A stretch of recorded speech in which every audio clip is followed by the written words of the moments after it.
It's double game week season in FPL, and the big question going into game week 32 is, do we use our bench boost, triple captain, or avoid both with possible rotation with European football? We're going to be discussing all of that in today's video alongside my game week 32 transfer plan. So as always, if you look forward to this video, make sure to drop a like and of course hit that subscribe button. Enough waffling, let's get into today's video. So first up, a quick recap on how game week 31 is going so far, because of course we still have tonight the Newcastle versus Leicester game, and for my team I have a big interest in that fixture with Livramento, Murphy and importantly Alexander Isak captain, which hopefully will save my game week. Now it's worth noting, this has been a pretty rubbish game week. Unless you've owned some of those differentials that have returned like a Brennan Johnson, you probably are sitting between 25 to 35 points, and my team is exactly in that position, 34 points. Now the big returnees include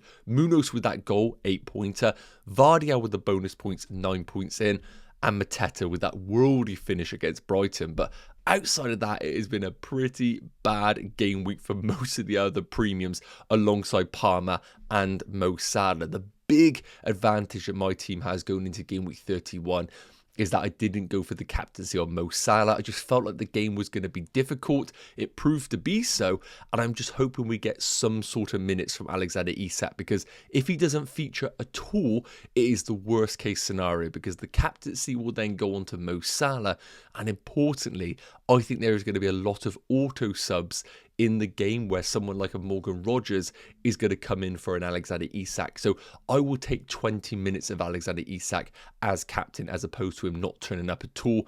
That is the worst case scenario really for my team. So I'm hoping we get more than 40 points with this team. We should do so if Alexander Isak turns up, and that should prove to be a decent enough green arrow. Of course, the problems with this team right now is going to include Gabriel, still out for the season. What do we do with him? We'll talk about that going into game week 32. Outside of that, I'm pretty well prepped for the upcoming doubles with Triple Palace and Triple Newcastle, and also I've got some investment in those Man City players. The big concern, of course, is owning Savinho and him not featuring at all for Man City. Is that good for upcoming minutes? I don't really have the answer to that, but of course those managers that have Phil Foden are also seeing the problems of paying a little bit more for a guy who is quote-unquote more locked, and it isn't the case at all with this Man City team. So 34 points, I rolled my transfer. Let's take a look at game week 32 in these doubles, because I think it could be a big trap for FPL managers. So game week 32 and game week 33 are going to be pivotal game weeks for a lot of FPL managers out there, mainly because a lot of people still have bench boost, triple captain still available, and a lot of us have been pinpointing these 2 game weeks as the opportunity to basically play these chips on it. But I want to heed a bit of caution for those managers that are deliberating, in particular a bench boost and what those problems may be. So of course game week 32 is a double for Crystal Palace and for Newcastle, and that looks great on paper. And it's worth noting, for game week 32 I see no issues regarding rotation for Palace or Newcastle assets. The big issue with a bench boost in game week 32 is going to be the trust that you can have on those teams that are still involved in Champions League football. And of course, those 2 teams are going to be Arsenal and Aston Villa, who are teams naturally that a lot of managers have investment in. So when we look at game week 32 for Aston Villa away against Southampton, that is a game that you want to have a piece of it. However, we need to remind ourselves that this midweek, they have got the first leg against PSG. Then they'll play Southampton on the weekend, and then the following midweek, they will have the second leg of the PSG game. Now, if this was any other fixture, maybe a difficult game at home, I probably would expect Emery to balance his squad pretty nicely, and you still would see some significant minutes from those in the Southampton game. But with the position that they're in right now in the league, and the Southampton game arguably being the best possible fixture that one could have, I would argue that the minutes for that Southampton game are going to be so hard to predict. Even so, the likes of a Morgan Rogers, I think the only ones that we can hang our hat on playing is going to be someone like a Martinez. I wouldn't be surprised if we saw mass rotation. And I think the same might apply for Arsenal. Now, maybe not as much for Arsenal, because of course they still have those distant hopes maybe of some sort of late title charge, but I think those were dashed with that draw against Everton. But again, you take a look at Arsenal on this graphic here, and you can see that they have got Brentford at home. Now, I would argue Brentford at home still isn't an easy fixture, especially for those defenders with Mbeumo and Vissa. And Arsenal are in the same boat. They got Real Madrid midweek, then they got Brentford, and then they got Real Madrid the following midweek. I don't think we necessarily see mass rotation, but I definitely think we see managed minutes for those important players, like a Bukayo Saka. I don't see how Saka is going to play significant minutes in the Real Madrid game, significant in the Brentford, and then in the second leg as well. So I would heed a lot of caution if you are looking to bench boost in game week 32. The problem is, I think game week 33 is as problematic. So we also have Villa and Arsenal doubling in game week 32.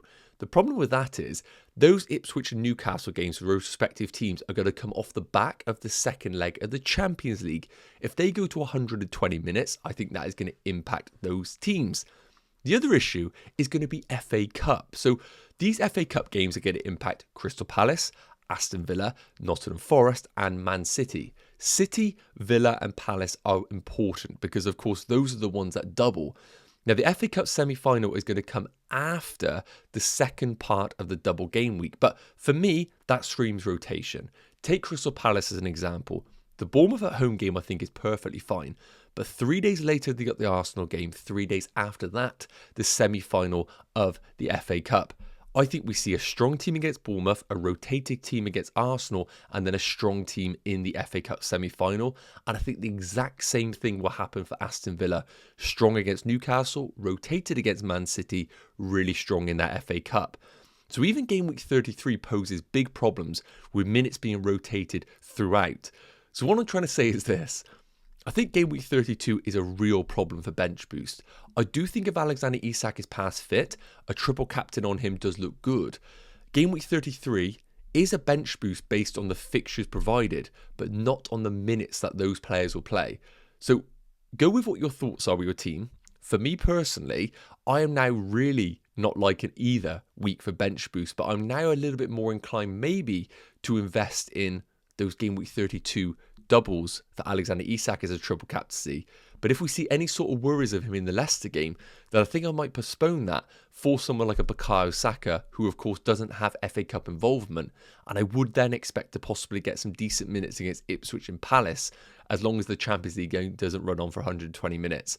But let me know your thoughts in the comment section. So I thought it would be super handy just to show you what my team would look like in both game week 32 and game week 33 as a little bit of context and how a bench boost might look. Because I feel like those at wildcard in the 30 or 31 might have similar sort of players. So let's take game week 32 as an example. So I would be bench boosting with this. Obviously the Gabriel injury not ideal.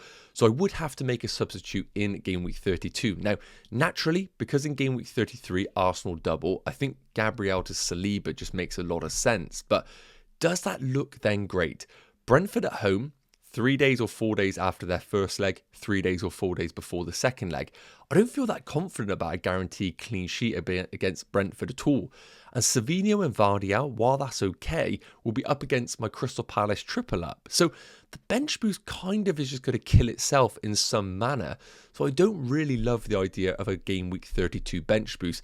If you said to me, my 3 players available on the bench are just going to stay on the bench and I'm going to stick with that starting 11, I'd feel more comfortable with that, and maybe the triple captaincy then being played on Alexander Isak. When we take a look at a bench boost for game week 33, so I think game week 33, just based on the eye test from fixtures, looks so much better, of course. But we've discussed this. I think we see quite a lot of rotation for those Palace players in the second part, for the Man City players in the second part, and even that of the Aston Villa players. But even still, Palmer would be changed to Bukayo Saka. Gabriel would go to somebody like an Arsenal asset who don't have FA Cup involvement, so I would expect those minutes to be a bit more predictable. And then, if I get lucky with maybe Savinho not being deemed part of the best team in that FA Cup game, then I might get lucky with them being played in both those doubles. And I feel like then I can be flexible going into game week 33, which allows me to bench boost if I want to, or then postpone it until a potential double in game week 36 where the minutes might be a bit easier to predict. So I just want to show you a bit of a visual graphic here to see how, even though game week 33 looks so much obviously better, I think we need to consider what I previously discussed in the other section on how minutes are going to be a factor that we have to consider. Let me know what you're going for in the comment section. But right now, I feel like I've ruled out a bench boost in game week 32, especially with that Gabriel injury. And I now am going to wait for the Leicester game to see if Isak was fully fit. And if there are any concerns about him going into this weekend, I think I'm going to postpone both the bench boost and the triple captain until game week 33 and then reassess, knowing that I can use the triple captain or bench boost in game week 36, but I would then be forced to use one of those in game week 33. But that's the current thought process right now. So taking a look at my game week 32 transfer plans, and as we discussed already, I think the team kind of picks itself, but I still think there is some sort of deliberation that needs to be had. So I've talked enough about possible rotation, and I'm still looking to start both my Aston Villa assets in Martinez and Concert. Now, it's worth noting, Martinez versus Raya definitely is a coin flip, but if you said to me right now, who do I think has got the higher clean sheet odds, it would be Aston Villa away against a Southampton team who have officially been relegated. Now, maybe if I had a goalkeeper that wasn't playing for a team that is playing in the Champions League, this might be a bit of a closer debate, but Raya and Arsenal are in the exact same boat as Aston Villa, playing in Champions League first and second legs. So I don't think there is any case I can say for both of those in terms of the minutes. I think Martinez plays, I think Raya plays, but I think I'd rather have investment in the Aston Villa team away against the worst team in the league than that of Brentford, who can score goals. So that is my argument right now. You could say I could start Raya and then start Concert and have a bit of both, but I kind of want to hedge myself completely on Aston Villa just getting the job done against the Southampton team. So we're going to go for Martinez away against Southampton. The back three picks itself, Munoz with the double, Concert with the double, and Livramento with the double. Again, things can change, possibly midweek or even Monday night if Livramento was to get an injury. That probably would then force some sort of transfer. In terms of the midfielders, again, those really pick themselves. Murphy and Sarr with the double game weeks, Palmer at home against Ipswich, and Mo Salah at home against West Ham. Again, Palmer will have some Conference League involvement, but not enough for me, unless he gets injured, to take him out of the team. I know he was benched in game week 31, but I think that was just managing minutes in general for the back end of the season. And then we got Mateta, Isak, and Marmoush as the front three. Again, unless any injuries arise, I'm not looking to make any transfers there. The big one is going to be Alexander Isak. Now, I'm not going to be looking to sell him if he does miss out on the Leicester game, unless it is deemed he's out for a couple of weeks. But the big question, of course, for me is going to be triple captaincy.